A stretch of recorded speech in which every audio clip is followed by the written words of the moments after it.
अस्सलाम वालेकुम स्टूडेंट्स। हमारा आज का टॉपिक है absolute potential energy. The absolute potential energy of an object at a certain position is the work done by the gravitational force in displacing the object from that position to infinity where the force of gravity become zero. Means कि absolute potential energy किसी भी object की किसी एक position पे जो है उस वर्क डन के बराबर होती है जो कि ग्रेविटेशनल फोर्स करती है उस ऑब्जेक्ट को उस पोजीशन से डिस्प्लेस करवा के इन्फिनिटी तक ले जाने में, जहाँ पर ग्रेविटी जो है वो ज़ीरो हो जाती है। एब्सोल्यूट पोटेंशियल एनर्जी उस वर्क डन के बराबर होती है जो कि ग्रेविटेशनल फोर्स करती है उस ऑब्जेक्ट को उस पोजीशन से लेके इन्फिनिटी तक ले जाने में, जहाँ पर ग्रेविटी जो है वो ज़ीरो हो जाती है।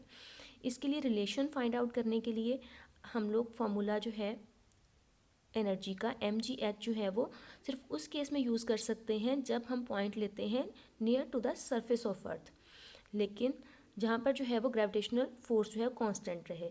लेकिन अगर हम किसी पॉइंट को एक लार्ज डिस्टेंस पे यानी अगर हम स्पेस में लेते हैं तो इस केस में फोर्स जो है वो कांस्टेंट नहीं रहती है। आप लोगों ने ग्रेविटेशनल फोर्स का फार्मूला पढ़ा है, gravitational force is equal to G m1m2 over R square. तो उसमें देखें कि फोर्स जो है वो इनवर्स स्केयर के हिसाब से जो है वो इन्वर्स स्केयर ऑफ डिस्टेंस के हिसाब से जो है वेरिएट कर रही होती है। तो इस वजह से हम डायरेक्टली mgh का फार्मूला जो है वो यूज़ नहीं कर सकते। mgh का फार्मूला हम सिर्फ उस केस में यूज़ करेंगे जब पॉइंट जो है वो near to the surface of Earth होगा, और अगर पॉइंट जो है वो नियरली स्पेस में है तो फिर इस केस में हमें जो है वो इसके लिए मैनुअल मेथड जो है उसको यूज़ करना होगा। इस डिफ़िकल्टी को ओवरकम करने के लिए हमने ये करना है कि जो डिस्टेंस है सारा उसको स्मॉल स्टेप्स में डिवाइड कर लेना है। ठीक है, फर्स्ट स्टेप, सेकंड, थर्ड, इस तरह से n स्टेप्स में इसको डिवाइड करना है, और ये इंटरवल्स हमने इस तरह से एडजस्ट करने हैं कि हर इंटरवल में फोर्स की वैल्यू जो है वो कांस्टेंट रहेगी। ठीक है, फर्स्ट वन पॉइंट है तो इसका डिस्टेंस r1 होगा, सेकंड पॉइंट का लिए डिस्टेंस r2 आ जाएगा। ठीक है, और अगर इनके लिए हमने इन दोनों पॉइंट्स के दरमियान जो डिस्टेंस है उसको फाइंड आउट करना है तो वो हम लेंगे डेल्टा आर, और डेल्टा आर जो है वो बराबर होगा final value minus initial value, means के r2 माइनस r1। अब सबसे पहले हमने जो है वो वर्क फाइंड आउट करना है फर्स्ट स्टेप और सेकंड स्टेप के दरमियान जब ऑब्जेक्ट को मूव करवाया जाएगा। ठीक है, उसके लिए हम लोगों ने एवरेज वैल्यू लेनी है डिस्टेंस की, तो r1 और r2 जो है उसको ऐड करने के बाद 2 से डिवाइड कर दिया जाएगा।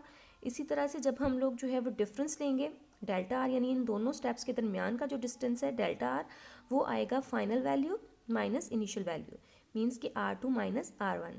अब यहाँ से हमने जो है वो r2 की वैल्यू लेनी है, कैसे, r1 को दूसरी साइड पे ले जाएंगे इक्वेशन के, और फिर ये r2 की वैल्यू जो है वो r वाले रिलेशन में यहाँ पुट कर देंगे। ठीक है, इसको पुट करने के बाद जब हम इनको ऐड करेंगे ये 2r1 हो गया। ठीक है, अब 2 के साथ इस इक्वेशन को डिवाइड किया तो r1 आ गया, और डेल्टा आर के ओवर में जो है वो 2 बच जाएगा। नेक्स्ट जो है वो फोर्स का, ग्रेविटेशनल फोर्स का फॉर्मूला जो भी मैंने आप लोगों को बताया किसके बराबर होती है, m जो है वो मास ऑफ अर्थ है, और स्मॉल m जो है वो मास ऑफ ऑब्जेक्ट है जिसको हम डिस्प्लेस करवा रहे हैं, और r जो है वो डिस्टेंस है। ठीक है, अर्थ और ऑब्जेक्ट के दरमियान का।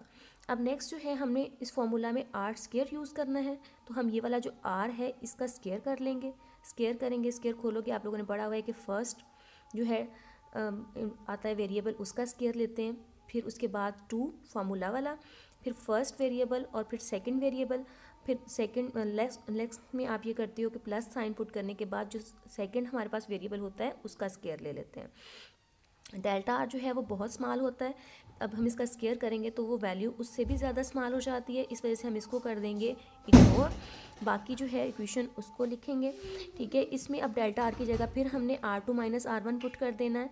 अब इसको सॉल्व करेंगे तो r1 का स्केयर और माइनस r1 स्केयर जो है ये कैंसिल हो जाएंगे, और r स्केयर की जगह जो है हम पुट कर देंगे r1 r2। Next work find out करने के लिए वर्क का फार्मूला आपने f डॉट डेल्टा आर पढ़ा हुआ है। ठीक है, अब यहाँ पर जो है एंगल कॉस जो है वो 180 डिग्री आएगा। किस तरह से, क्योंकि डिस्प्लेसमेंट जो है हम पार्टिकल जो है उसको मूव करवा रहे हैं नीचे से ऊपर, लेकिन ग्रेविटेशनल फोर्स जो है वो हमेशा ऊपर से नीचे होती है। एंगल आ जाएगा 180 डिग्री। cos 180 डिग्री जो है वो माइनस के बराबर होता है, तो इसी तरह से हम यहाँ पर माइनस साइन पुट करेंगे और फोर्स की वैल्यू आ गई और साथ में डेल्टा आर आ गया। ठीक है, अब डेल्टा आर की जगह आप पुट कर दोगे R2 माइनस R1, फिर इस इक्वेशन को करोगे R1 R2 के साथ डिवाइड अलग अलग से, तो फिर यहाँ पर आ जाएगा फॉर्मूला इसका minus G capital M small M 1/R1 minus 1/R2।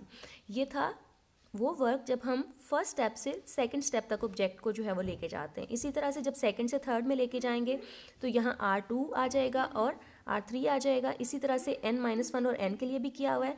Next हमने टोटल वर्क कैलकुलेट करना है। जब हमने पॉइंट जो है ऑब्जेक्ट जो है उसको पॉइंट 1 से n तक लेके जाना है तो हमें सारे वर्क्स जो है उनको ऐड करना होगा।